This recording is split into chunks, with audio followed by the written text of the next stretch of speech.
Maraming mga netizens na nagsasabi, hindi talaga may kakailan na bagay na maging love team ang aktres na si Dasuri Choi at ang aktor na si Mavi Legaspi. Nag-umpisang pag-usapan ang mga ito dahil sa tinamasang kasikatan ng kanilang tambalan na nagsimula sa show nila sa GMA7. Marami nga ang kinilig at natuwa sa dalawa dahil kitang-kita ang chemistry at spark sa kanilang pagiging mag-love team ngayon. Naging trending at usap-usapan ang kanilang tambalan dahil sa kakaiba nilang pagpapakilig sa kanilang manunood. Di naman lingid sa marami ang kontrobersyal na hiwalayan sa pagitan ni Mavi Legaspi at sa dati nitong karelasyon na si Kailin Alcantara.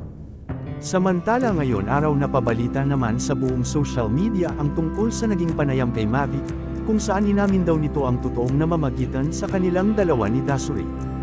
"We are exclusively dating. I am at my happiest right now.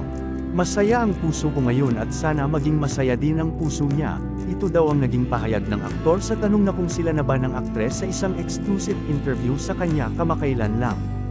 Sa ngayon maraming mga fans at supporters nila Dasuri at Mavi ang sobrang kinilig dahil sa naging pag-amin daw na ito ng aktor patungkol sa totoong estado ng relasyon nila ng aktres.